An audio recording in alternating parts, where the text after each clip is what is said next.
back to Our Great Recipes. Today in this episode we're doing something really special, homemade ravioli. We've done this a couple of times using different methods, but this method's really special because we use 3 different cheeses. I'm in no way claiming this is authentic Italian ravioli, but nevertheless it's going to be delicious and you're going to love it. So let's get started. Let's begin making the dough by adding the all-purpose flour to a surface. And we're going to make a well in the center, similar to the shape of a volcano. Crack the eggs into the center.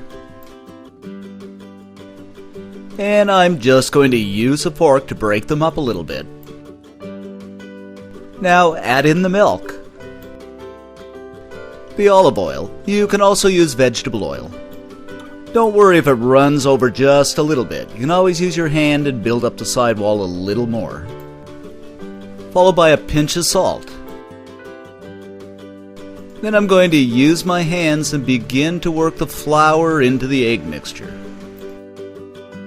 Of course, it's going to get a little gooey on you, but don't worry about it. Just keep working the mixture for about 5 minutes or so and it'll come together nicely, until it becomes a ball of dough just about like this. Next, we're going to flour a surface. Place the dough on and begin to knead it just by using the palm of your hand and pushing it out, moving it back towards you and pushing it out again. And we're going to do this for about 10 minutes or so. After kneading the dough, I'm just going to add a bit of olive oil into a bowl and take a brush and lightly spread it around the edges.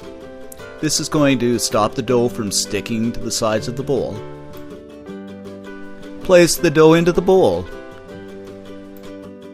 Cover it with a piece of saran wrap and we're going to place this in the fridge for about 30 minutes just to let the gluten rest.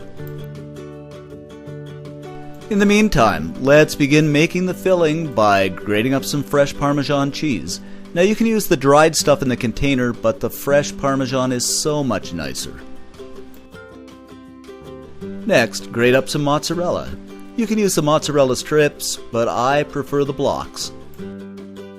Now we're going to combine the cheeses in the mixing bowl, starting with the ricotta, the mozzarella,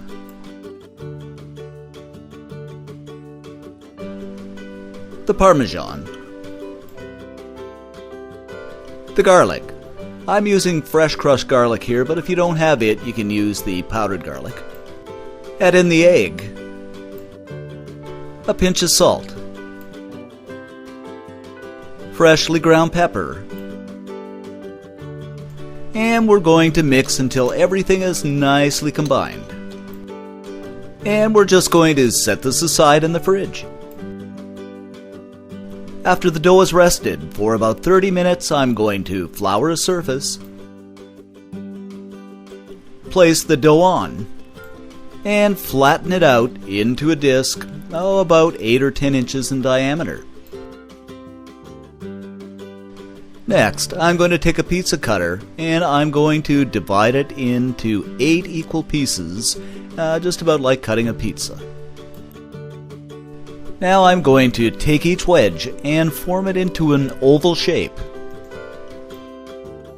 What I'm going to do is run it through the pasta machine on the highest setting. Mine is 7, yours could be 8 or 9. Fold it in half and run it through the pasta machine on the same setting one more time.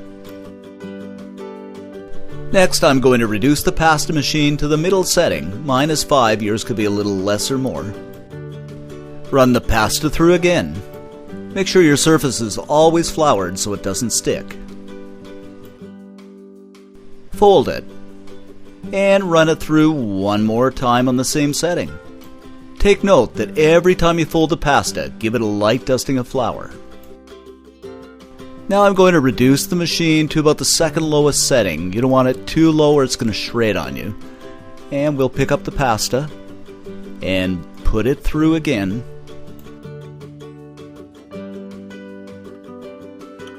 At this point in time, because the pasta strip is so long, I'm going to give it a fold about 3 times. Of course, a light dusting of flour. I'm going to do this fairly slowly because at this point in time the pasta is pretty delicate. I should add that if you don't have a pasta machine, you can always do this with a roller. Just roll it out as thinly as possible.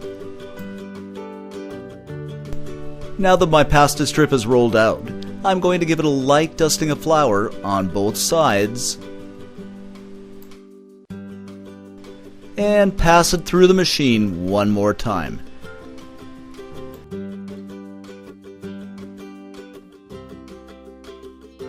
Now it's time to assemble our ravioli, and we'll do this by placing some of the filling onto one edge, about an inch from the end. Place each scoop of filling, approximately 2 inches from each other. You should get roughly about 5 or 6, depending on the length of your pasta strip.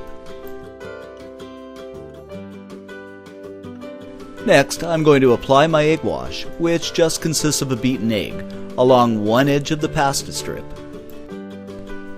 along the end, and down the other side.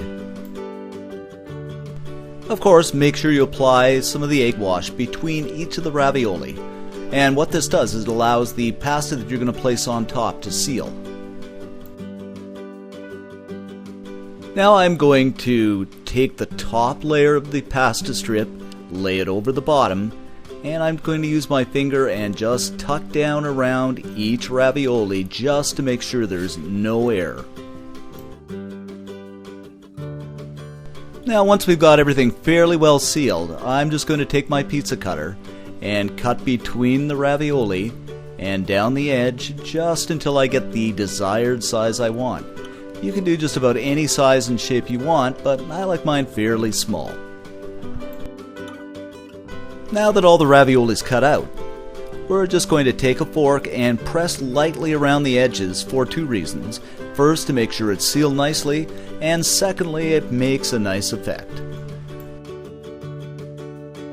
Set these aside on a lightly floured surface and repeat this process for the remaining ravioli. I should add that any of those pieces of pasta dough you have left over from cutting out the ravioli, don't throw it out because you can always use it again to make a few more ravioli. Next, we're going to place the ravioli in batches into some boiling water for just about 2–2.5 minutes, just until it floats. Now that the ravioli is cooked, we're going to remove it from the water, make sure it's well strained, and set it aside on a plate. I'm going to serve this up with some homemade pasta sauce, which of course I'll put a link to below. Some freshly grated Parmesan cheese. And this is our incredibly delicious homemade ravioli. You're gonna love this. For more information on this recipe, visit our website. And remember, you can always share your recipe with us. Until next time, have a wonderful day and bon appetit.